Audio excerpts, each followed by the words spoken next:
Hello everyone, I'm joined by cuFFa today from Geekay to talk about everything Esports World Cup. Thank you for joining me, cuFFa. How have you found Korea so far? Yeah, it's awesome. I mean, we just get to play a lot of Overwatch, get to explore, eat some good food. Not much to complain about, really. Where are you? Because I know basically all the Western teams are out there right now. Which facility are you guys in? Yeah, we're at Fearx, so it's Okay. Alcad and VP are the same place as us. It's Okay, so awesome. This place is insane. an upgrade from last time. Oh, absolutely. Yeah.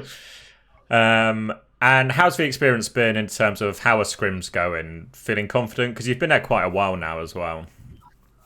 Yeah, I think it's like just been like a steady learning experience. You know, we didn't scrim since we won stage two. Like we just been having that off time. And people went like traveling and stuff. So like getting back into it first few days. I think we've definitely like found our footing. Just testing a lot of things, versing a lot of different comps, just getting used to everything. But yeah, the scrim quality is really good. Like we get to practice against a lot of really good teams. I want to talk to you a bit about stage two as well, because it feels like the story for your team this year has very much been overlooked in stage one in terms of picked up, then had one of your players poached by one of your closest rivals in stage two. Yeah. But it doesn't seem to stop you guys at all. Why does it keep working, or how are you guys so resilient through things that in theory should cause big problems? I think we just have a pretty good like team environment. Like everyone's pretty trusting in each other. All of us have played together for a pretty long time. Like the core of us minus UV have played together for like the better part of a year and a half. So we're really used to playing with each other. And slotting Willen wasn't really too difficult because of that. And I mean UV is like an insane player. Gultek and Wheat's really good for us as well. So I don't know. We just do our thing. Stick to what we're good at as well. We don't really try and branch out to other comps that much. We just know what we're good at and we'll stick to it. I wanted to ask a bit about WMainone as well, because obviously the player who came in and replaced Zeruhh, someone a lot of you have experience with before. What does he sort of add, or what are the differences between playing with him versus playing with Zeruhh? I think it allows us to play like more unique comps in a sense. Like I think he exceeds so well at like some of the weirder unique flex DPS heroes, whereas Zero's more of like a really like it's really strong Tracer Genji Echo, but like we can play like kind of more stuff with Will. And I mean, as I said before, like he's slotted in pretty well because we're used to playing with him. We've been playing with him in collegiate for quite a while, so it wasn't really like a much of growing pains. Just first Slotted few right weeks. in. Yeah, Then would you say stage two Geekay is better than stage one Geekay? yeah, I'd say so. I think like everyone's progressed a lot as a player, for sure. Definitely work well together, much more than we did stage one. I mean, we were pretty close to not even qualifying for China. Yeah. Then I need to ask you about the meta, of course, because we're on OPR for this tournament, so no huge shifts in terms of hero strength. But obviously, with all the teams boot camping in Korea, has there been much of a meta shift, or what should we expect to see at the Esports World Cup? I think like every few days it kind of like moves a little bit, but generally for the most part, it's just like a lot of like Ram comps, like some Orisa, you have like the normal teams playing their normal comp, like some Korean teams playing ball. Like it's kind of everyone's just like kind of playing what they're good at, but I think there's a lot more like rush, and I think that's like down to the map pool. Like, there's no Ilios. Yeah. The flashpoints are just so strong for brawl. Like it's definitely a brawl meta, that's for sure. Would you say this is a good meta for you guys, then? Do you feel confident in it? I mean, I'd say so. Like I don't want to say we're not good at it. Don't seem confident heading into the tournament, but I think every team has like a fair amount of growing pains across any sort of situation, but I think we've been doing pretty well. Like this boot camp, we've improved a lot as a team and individually. So yeah, we're just taking it a day at a time. One of the heroes I wanted to ask you about specifically was Symmetra, because it seems to be coming up a lot. It's obviously something we saw egregious amounts of in the EMEA, and even Korea back in their playoffs used it a fair amount, and it seems like it's going to be pretty prevalent at the Esports World Cup, but we didn't really see it in North America. If anything, you were one of the teams that probably used it a bit more than others. How much of a Yep. factor do you think that's going to be at the tournament? And is it going to be a problem for you or your team, like a concern when they're coming up against maybe, especially these EMEA teams who play sim day in, day out, every situation?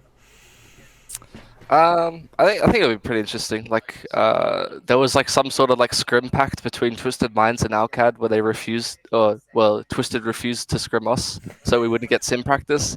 So like, there's definitely like there might be some issues. Like we haven't had super good practice into sim until we headed to Korea. Like nobody really played it in NA, and like when we'd scrim EU, it'd just be like pretty scuffed. Like min lat, like we played like the BAP Weaver on like high ping, and you miss a lamp or a A grip. It's grip, just like yeah.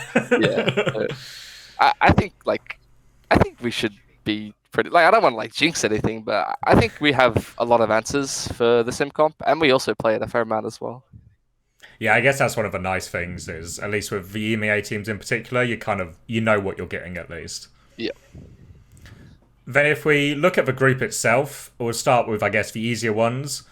Zocorp and Team CC, how concerned are you about either of these teams? I mean, I'm not gonna lie, like they're definitely much weaker teams than anyone else in the tournament. You know, we want to do as well as we can in the tournament, and I think if those two teams are giving us issues, then it's not looking good for the rest of the tournament. But I mean, yeah, they could show up on a day. You know, I think Team CC have definitely improved since the roster change in stage one, but I think those regions are just like, you know, they're just behind. Like that's no fault to them, like lack of resources, all that. I mean, China's finally getting some, but it'd be quite rough if we performed poorly against those teams. I don't think anyone would disagree with that. No, I think a lot of people really have this group framed as it's a two-horse race because we have obviously you guys, the number one team from NA, up against the number one team from EMEA, and I think that's the fixture everyone's really looking forward to because it's going to be this sort of clash of styles, the best teams from both regions. How are you feeling about that matchup in particular? I think feeling pretty good. Like as I said before, we haven't really been able to practice too much into the sim before Korea, so like it's kind of been like a learning period.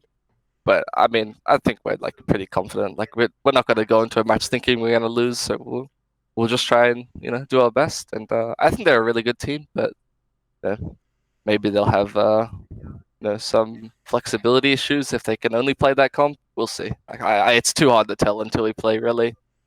It's the same. I mean, it's what's always so interesting about these big international events is you get these regional clashes and you sort of get to figure out who was right or who seems to work better or who can find a solution quicker to the other team's approach. Absolutely. Then looking beyond the group, because it feels like, even worst case, you and Alcad favourites to come out of that group one way or the other. You match up with Group A, which obviously is littered with a lot of dangerous teams. Is there anyone you particularly want to play out of those teams from Group A? Um, Or anyone you Honestly, particularly want to avoid? sorry. I think. I mean, I think Falcons will probably be the scariest coming out of that group because push comes to shove when it's tournament time. That team like always kind of shows Yeah. up. I don't really see a world where they don't perform well this tournament, but who knows? I think we have a pretty good read on Weibo and AG. Sorry, this boot camp's getting to me. Everyone gets sick at one point. Once one Yeah, person's sick, you're stuck in the same room with everyone, so it's only one thing's happening. yeah. UV was ground zero, so we'll play mid. But yeah, I think we have a pretty good read on Weibo. We had pretty good results against them. Oh, jeez.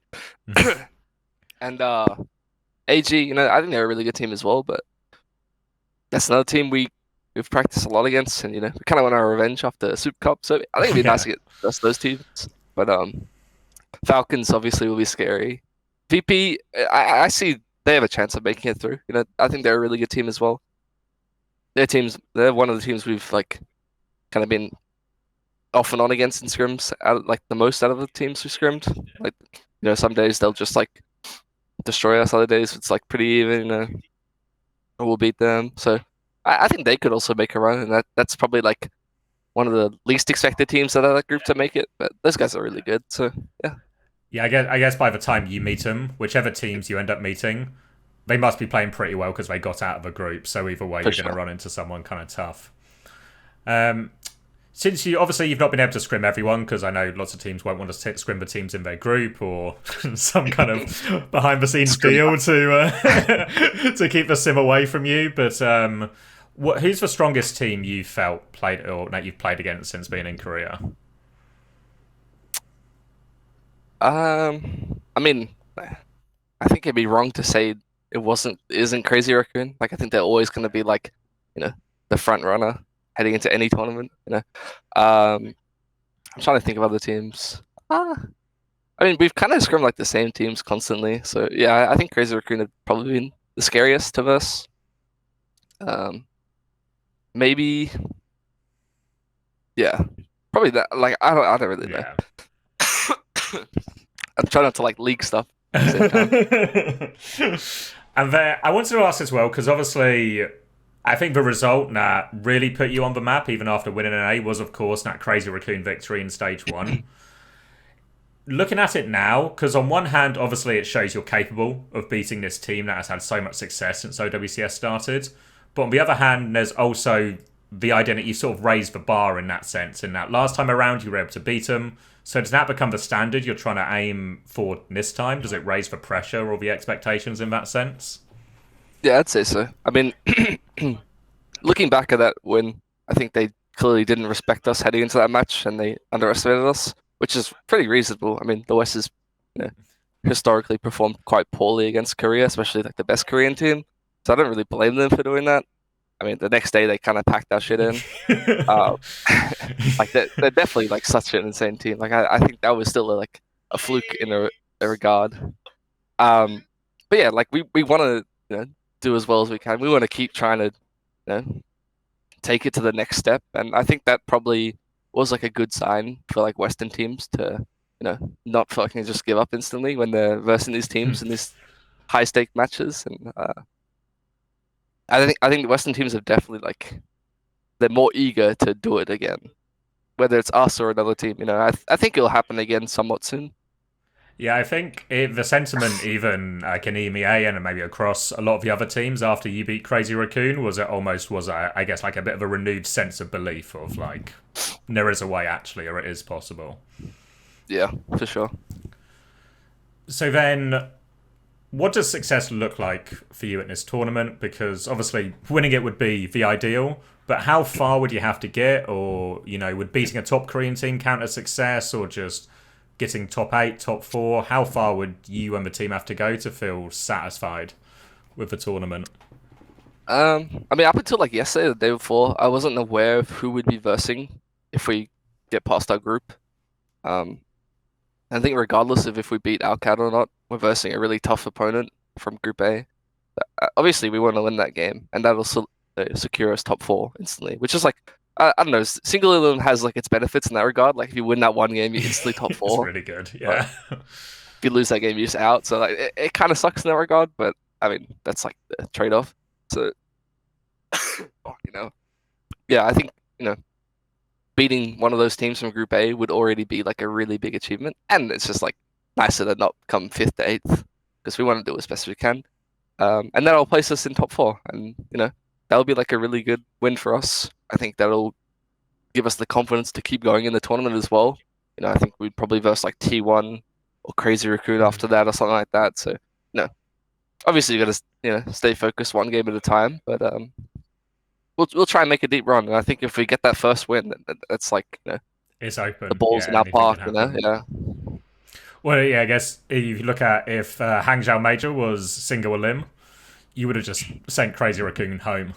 yeah, There's like it's sort of it puts obviously a lot more. The stakes are higher on that who performs better on the day type thing, and for sure. obviously the best way to prove something's not a fluke is to do it Do it again. again. Yeah.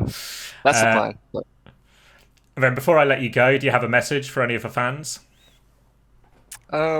just thank you for supporting us. Apparently we're like some villains in NA now, but we just fucking play the game. It's not that deep.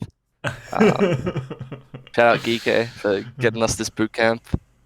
They've done a lot for us in this last stage. We wouldn't have been able to keep a lot of pieces of our team if it weren't for them. So I think that's a awesome thing from them, and they've been really supportive. And yeah, just we'll try to do our best, and hopefully show good results. All right, thank you very much, cuFFa. I appreciate your time. Safe travels. Get better as well, and we'll see you at Riyadh. Thank you. Cheers. Have a good one.